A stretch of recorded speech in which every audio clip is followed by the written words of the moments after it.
President of FEW was Dee Burton. She retired after 37 years of service with the Internal Revenue Service. Dee served as national president from 1982 to 1984. In 1975, I attended a seminar in which there were several women from an organization called Federally Employed Women. I had never heard of Federally Employed Women, but after discussing with them what the goals and the objectives of the organization was, I realized that it was something that I had a lot of interest in because I had been very active in civil rights and was a person that was really concerned about civil rights, equal rights, women's rights, minority rights, and things of that nature. I then attended meetings with the DC Charter chapter, and after several meetings and seeing what was going on and listening to the outstanding speakers, I decided it was an organization that I wanted to work with and to be a part of. In 1978, I was asked by then President May Walterhouse if I would work with her in the reorganization of the national office, and also to work with her in going to visit with many of the federal agencies in which we talked about women's issues and the concerns of the federal women's program.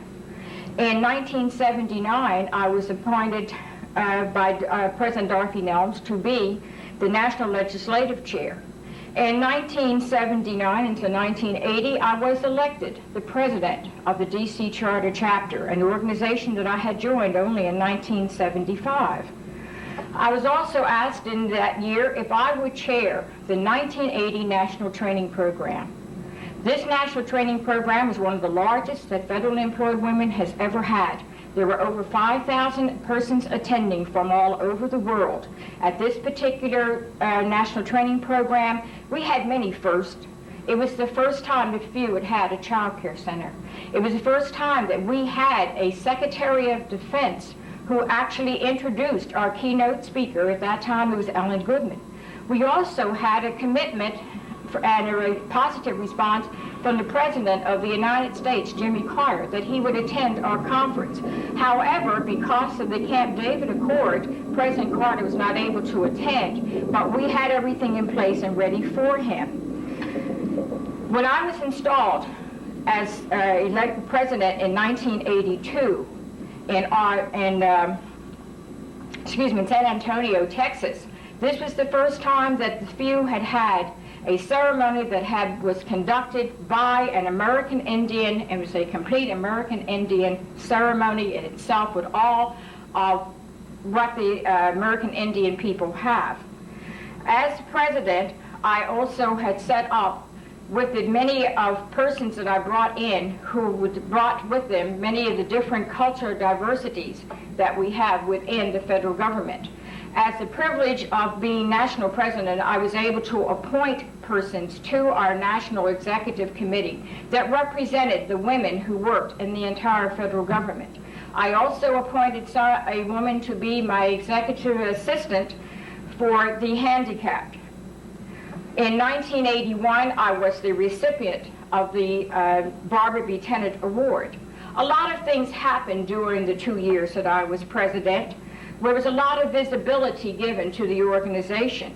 I had the honor of being interviewed by many national publications such as Washingtonian Magazine, Vogue Magazine, Change in Women Magazine, the Washington Post, where I was consulted by Jack Anderson on the activities of the Federal Women's Program and Federally Employed Women. Also in Washington, the Washington Woman, and also with the Changing Women.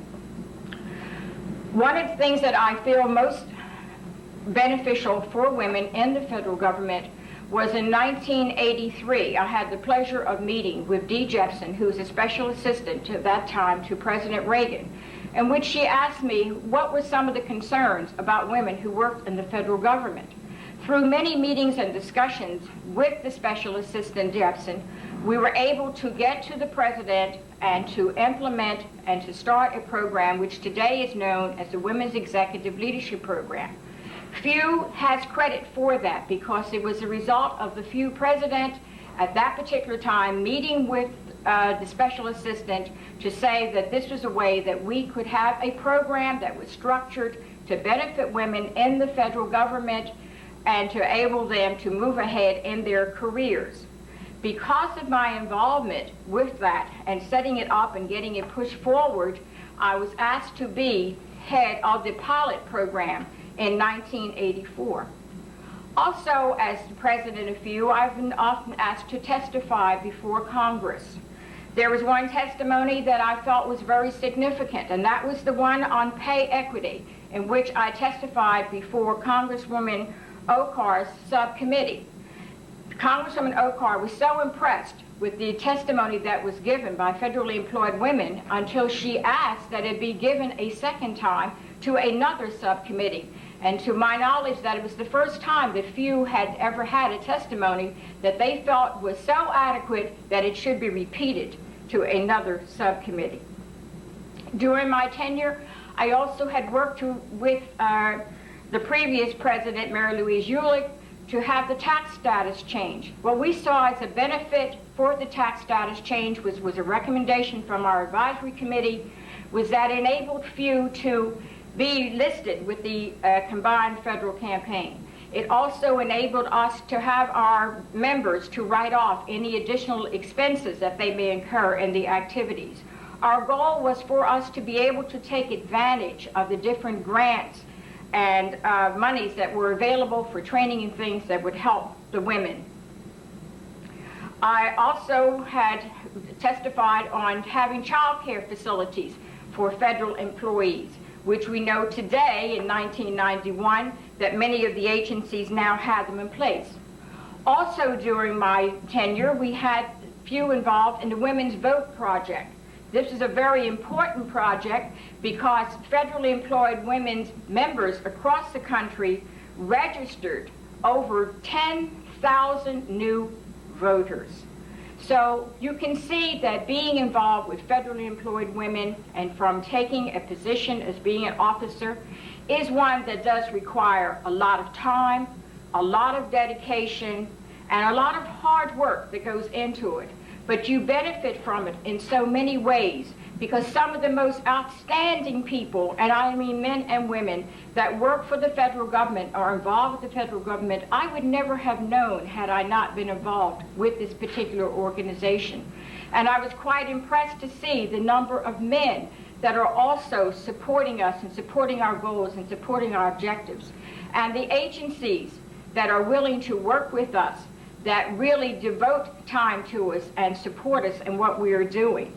And it also is a growth potential because as I moved ahead within the organization from 75 and only 4 years later to becoming a chapter president and then on to becoming the national president, I myself have grown and I have been able to develop my own self and the confidence and the feeling that I have. And I still find myself still very concerned about civil rights and equal rights and women's rights and the rights of minorities, which today are still as important as they were with many years ago at the time that I was president. So I want to say to everyone, thank you for the years of support that you have given to me. And even though I am no longer a federal employee, I still am actively involved with the federal government because I have formed a business in which I do a lot of work with agencies and I do a lot of training and assistance to helping women. And I want to thank everyone that has been involved with this and to encourage those who are at our chapters to take a page from what has happened to me, to remember that it can happen if you become involved and you work and you're dedicated and you're really sincere, that very good things can happen. And one person does make a difference. Thank you.